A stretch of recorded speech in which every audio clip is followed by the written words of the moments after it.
pleased to be joined by official world golf ranking number 4, Xander Schauffele.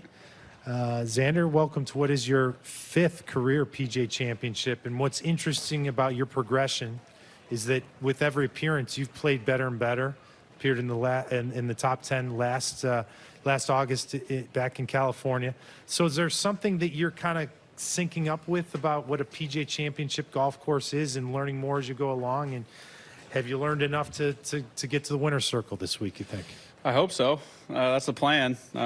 All the failed attempts are hopefully going to lead to success at some point, and I think I can attribute all the recent good play in the PGA Championships, or the better play, I should say, just experience. I think as the courses get harder, if you look at I don't even remember my first PGA was Quail Hollow. Scoring-wise was one of the tougher ones. My second was at Bellerive. That was an easier score. And then it kind of ramped up with, Bethpage and Harding Park, and now here. So, I don't see a really low score winning this week with the wind and difficulty of the course, which usually feeds into sort of, my ballpark. Okay, let's open up the floor. Juan?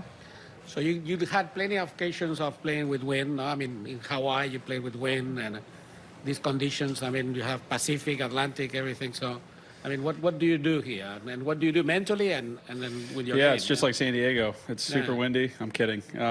San Diego is about, if it's blowing 10 miles an hour, it's breezy. And this is new. It's been a while, I'd say, since I've played in a lot of wind. And it does funny things to your golf game and your golf swing. So just been trying to iron out sort of those compensations that I've been making and moving along in that direction. So you were talking about San Diego, and there's some questions from media in San Diego about like the contrast. I mean, there's going to be a bunch of big tournaments by the water this year. Mm-hmm. I mean, you have these, a lot of coastal tournaments, Yeah. So what would you say? I mean, what is the contrast, and what is like very specific about each of the golf courses and each of the tournaments? Just different grass. I think the greens here are perfect. They're paspalum. The fairways are perfect. They're some sort of mix of Bermuda with a little paspalum. They're kind of spotty in certain areas with the type of grass it is. I'm not too aware of, but everything's perfect. Torrey Pines should be in great condition. It's nice to have everyone out in August or whenever the U.S. Open will be in a couple months here. The grass is very different. The greens aren't as pure at Torrey Pines. They're bumpier, sketchier. If you hit a good putt out here, there's no reason it shouldn't go in. So in terms of coastal golf, I think it's just wind dependent. That's probably the only similarity the two properties have, is that they're on the water and that they're both going to be windy. So just kind of prepare your game for sort of windy conditions and find out how to flight the ball correctly. So we were talking with Rory before about 2012, and we were talking about when you have memories of winning something. And we were talking with Adam Scott too, and the memories are more like mental than anything. It's not so much the technique or what you did and all that. So I know this might be a family secret, but what do you do mentally? And if you can be a little specific, in a tournament like this. I mean, mentally, it's just if you're not tired after each and every round you play this week, then you probably didn't try hard enough.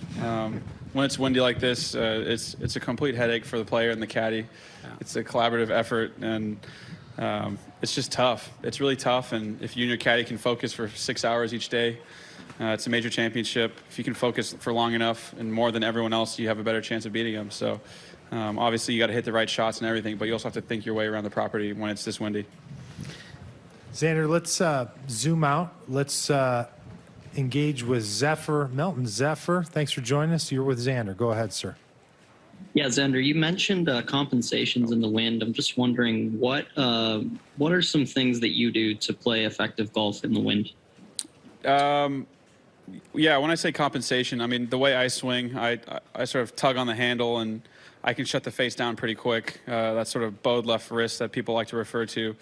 When it's windier, I feel that I need to hit it even lower, and that bowed left wrist sneaks in even more too soon in my swing, and I'll get it going left and kind of up high to the right, and those shots aren't good in the wind or on any condition for that matter. So for me, it's sort of trying to stay as sort of, the old saying is swing easy when it's breezy or whatever the saying is, but that's sort of the mentality that, my dad and I have been trying to work on this week, is sort of not getting too caught up with sort of crosswinds or into the wind and still trying to swing as if there was no wind almost. Okay, let's zoom out and join with Steve DeMeglio. Steve, go ahead, sir. You're with Xander. Xander, just curious, how difficult have you played the 17th? Yes, I have. How difficult is it, and the challenge playing that hole? I hit a 2-iron in the water, and then I hit a 2-iron to 2 feet.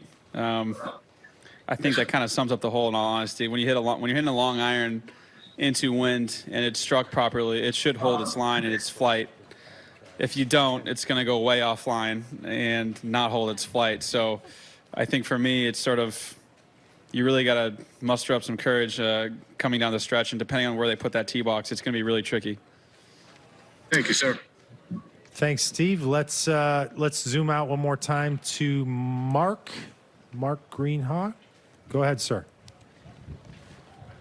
Yeah, Xander, it's well documented. You've had a bunch of close calls in the majors and the players. They always say that you learn from your losses. What are your takeaways that kind of helps you prepare mentally for this week at the PGA Championship?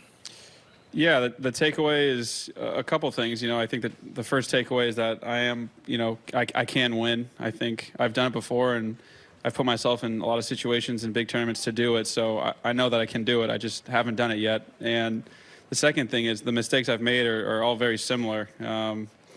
I've sort of been in contention when I've been playing really, really well, and I've sort of been around the lead as well when I haven't been playing as well. And I think both times I sort of lost track of where I was in the tournament in terms of mentally, and I wasn't present. And I think that's a lot of what champions talk about, how they're able to stay present and go shot to shot and sort of stick to what they know best. And for me, I haven't won a whole lot in my life or my career when it comes to golf. So it's such a new thing for me, and I'm still getting used to sort of trying to win. And sometimes I get ahead of myself and sort of look too far in advance. Juan? Thank you, Mark. So two big themes going on this week. Ryder Cup. I mean, every 2 years we start talking about the Ryder Cup. So have you talked to the captain? What are you looking forward there?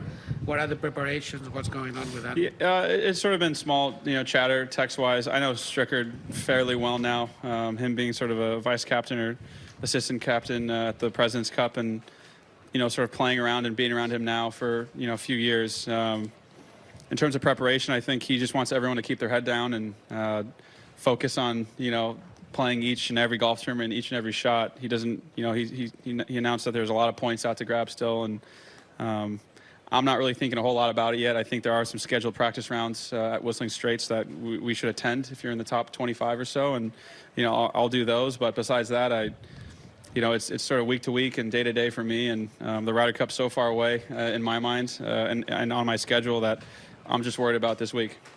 So something that is closer is the Olympics, no? So, and can you tell us about your plans for that, and also your personal connection with Japan? No? So, yeah, of course. The Olympics, unfortunately, I think they announced that there's no foreign spectators.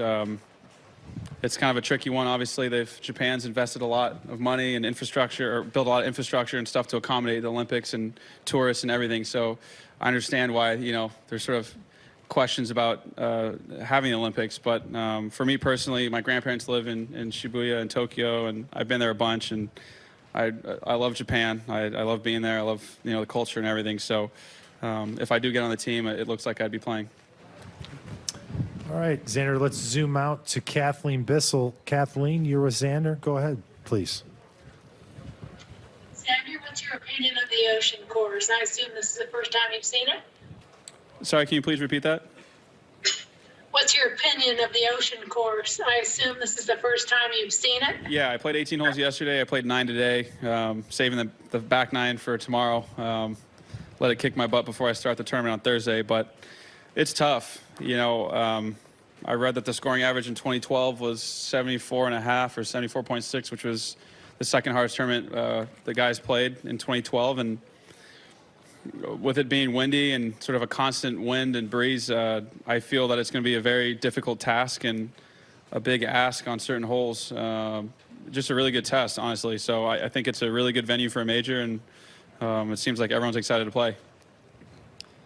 Xander, Adam Scott talked about the length of the golf course, and And even though this is the longest yardage-wise in the history of major championship golf, how that doesn't seem to phase especially young players, and I'd put you in that group. Thank Is you. that something that you notice, and or is it just something you have to experience once you're out there, but it doesn't enter into your preparations? You notice it when you're playing a 600-yard hole straight into the fan, blowing 20 miles an hour. It's something you notice. It's rare for certain guys out here not to be able to reach par fives. I honestly don't even know if the longest guy on tour could reach that hole. I think it's the 16th or so when it's blowing straight in. It's something you take account for. When it's so long and no one can reach it, it almost seems fair again. People talk about distance and everything, but when you have holes that are so long that, for example, I was playing with someone yesterday that I hit it further than, but into the wind, he flighted one a little bit more than I did, and I kind of hit it a little bit higher, and we were 4 yards apart.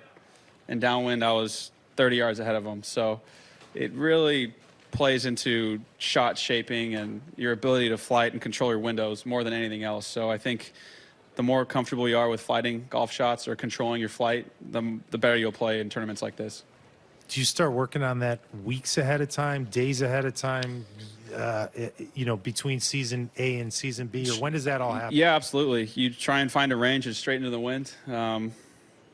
Your miss is amplified into the wind, and that's kind of just it. So if you thin it or toe it or heel it or hook it or slice it into the wind, it's going to look like the worst shot anyone's ever seen out here, even for us. And so you can't really prepare for it, honestly. I've been working in San Diego and trying to flight the golf ball, hitting certain windows, but as soon as you come out here, you start tensing up a little, you start changing how you attack the golf ball, and the rest is history. So you really try and control your window as much as possible. Go ahead. So rangefinders, green books, the technology more and more, some people say you're losing like the feeling when you're playing golf, like the creativity because of this. What do you think? A little bit. I think when it's this windy, and it is called the ocean course because it's right on the coast, wind will move a ball on the green. So you can look up the greens book all you want, but if it's, you got a left edge putt and the wind's blowing 20 right to left, probably should play right edge, and no book or person's going to tell you how to do that. You just got to kind of feel that. So, I think technologies, when it's this windy, is sort of out the window, and you really got to rely on a lot of your feel. Couple more. Let's go out to Mark again, out in Zoomsville. Go ahead, Mark. Yeah, Xander, going back to about the wind and everything, and the fact that you said you hit a 2-iron on 17, is a 2-iron a standard club in the bag, or have you made some changes because of all the shots that could be into the wind this week? It's a club that hasn't been in my bag in a really long time. It kind of seemed like a no-brainer. I would much rather hit an iron into a 240-yard hole than a 7-wood. You catch a 7-wood at the bottom of the face, it's going to go 50 yards short into this wind. So it is a new club in my bag. I've been trying to work on it a little bit more, and I just know it's probably the right way to go with it being windier. All right, we're going to join up with Adam here. Adam, go ahead, sir. Xander, I'm just wondering, has any player asked your father about coaching them? I don't think so. I really don't know. I'd have to ask him. I really, Well, I'm not sure. how would you feel about another player working with him? Just absolute betrayal. I'm just Are kidding. you surprised? It depends on who it is. Are you surprised that others haven't, considering how well the success he's had with you? These are interesting questions that haven't been really asked. I don't know. I think there are, world-renowned coaches out there that have worked with several people. My dad, obviously, he got his hands on me when I was very young, and he had his thoughts on the swing and implemented them at a very young age. So, if you're 40 years old or 30 years old and you've sort of been swinging the way you swing, I don't know if he'd be the best person for you. He could argue differently, but, if I was 35 years old and I didn't have my dad as my swing coach, I'd personally look for someone that, in all honesty, brought 10 guys up on the PGA Tour or works with 10 guys just because he's probably seen more. My dad's worked with me my whole life, and we've had a lot of success, but compared to a lot of other coaches, him working with me has limited his ability to work with a lot of other people, and there's push and pull to that situation. you think he'd see it as ultimate betrayal, absolute betrayal, if you went to work with someone else? Probably. We've talked about it. We joke about it now, but we had serious talks about it for a while. You know, if he felt he couldn't take me far enough and we felt like we weren't working well enough, then the best solution, you know, we both want me to play the best golf I can play, and if it meant going to someone else, then it meant going to someone else. But so far we can iron out tough situations still, and we work well together. So I don't really see the point in going to see anyone else. Thank you. Thanks, Adam. Let's wrap it up with one question about what you just see in these greens. We've heard a few thoughts that they're running pure. Just your observations for being here for a few days. They could be the nicest greens I ever putted on. I thought Shadow Creek was in incredible shape for the CJ Cup this year. Obviously, they have a lot of money to pour into their property. I've played on past Palm greens a few times, and these are just flawless. You know, I think the fact that they don't pitch or make spike, like when you hit a ball into a green, they don't make a hole at all. So the surface area stays very flush and very clean. You don't really see any marks anywhere on the surface. So they're really nice. They're really predictable. Doesn't mean you're going to make putts, but it sure does feel like you should make everything you look at when you're on the surface, just because they're rolling so nice.